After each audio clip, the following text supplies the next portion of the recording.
This week we travel south of Utica to Unadilla Forks. On our way, we cross Route 20 in West Winfield, where we stop for breakfast at Kylies Diner.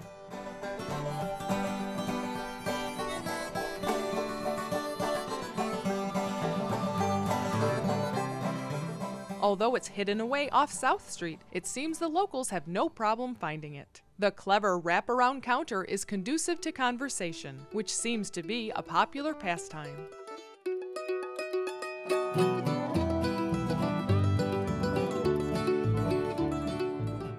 If you're looking for good old-fashioned country cooking and country conversation, then come down here to Kylies in West Winfield.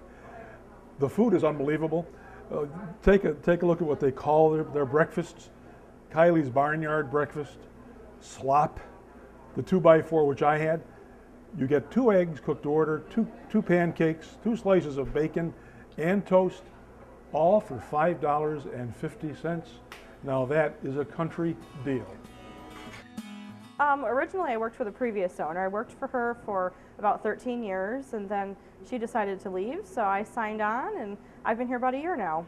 Yeah, I've always loved cows, and then when this became available I found the boarder online and we ordered it, and one thing took off from another and everybody's brought in cows. Every cow in here has come from somebody, so it has a little story to it. So we have the barnyard breakfast. It has 3 eggs, home fries, and choice of meat. And for lunch we have a bovine burger, and we also have a no bull burger, so yeah, everything's cow. I love the people. We have mostly country people and they're all like family and friends, and it's really a lot of fun. They're open today from 7 to 11. Come in this morning and order a breakfast, and Kylie's going to give you the second one for half price. Holy cow, what a deal.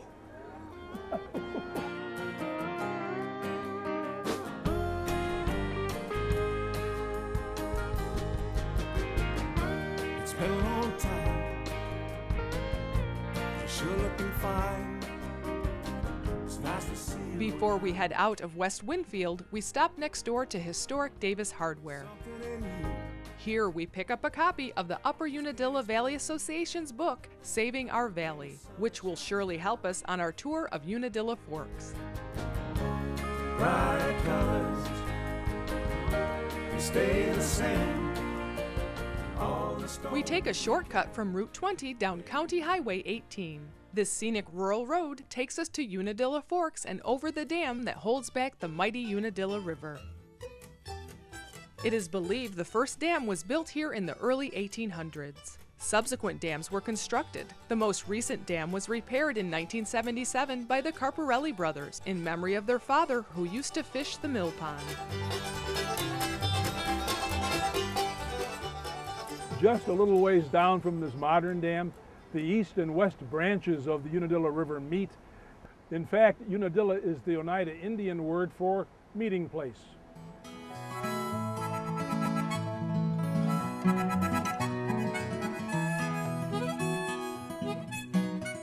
You can tell by the number of federal-style homes that Unadilla Forks had a building boom in the early 1800s, when that building style was in vogue. It's incredible how many beautiful examples there are in such a small hamlet.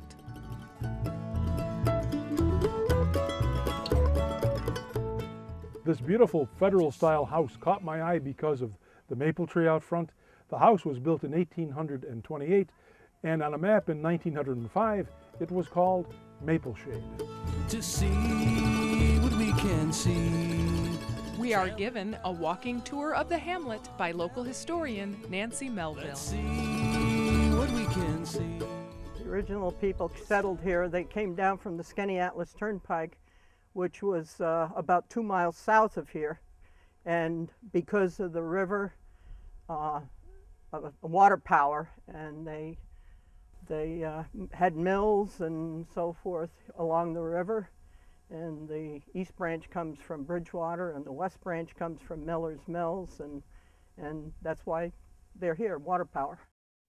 Manufacturing, they had a grist mill, carding mill, sawmills, rake factories, and farm equipment. They built coffins here at one time.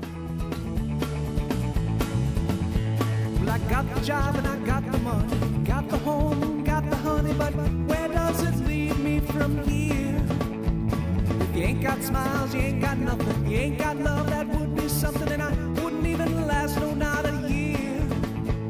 If you spend your time spinning your wheels. Behind me is one of the few remaining hop houses. We got a peek inside. The walls are made with lath and plaster. The reason for that was to retain the heat, to dry the hops that were hung upstairs, much the way that tobacco was hung in the South. I can't stand it when you're not around. I don't know quite what to do with myself. So if you have to leave me tonight, now, baby, just don't come at all. When you're gone, you know just what I do. The beginning of the school year is just around the corner. Behind me is a school that was built in 1902.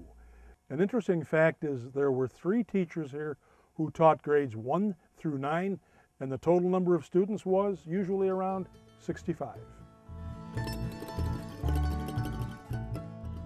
If you want to add to your list of trivia, here's one very interesting.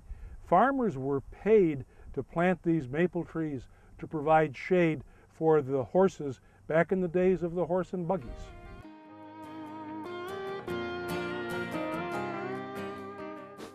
At the end of the 1800s, an artist from New York City, Frank Hutchinson, moved here and formed an artist colony on the banks of the Unadilla River.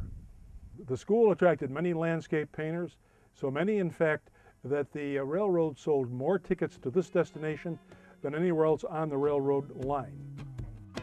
The studio was named Myrtle Bank, most likely because of the myrtle growing along the river. The artist colony brought painters from all over the country to picturesque Unadilla Forks. I'm gonna dirty my fingers, paint my toes, stay up all night and watch the light explode.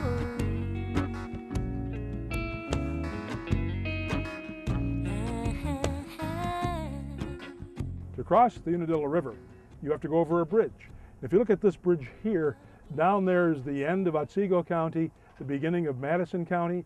So in that sense, we are now standing on one of the bridges of Madison County.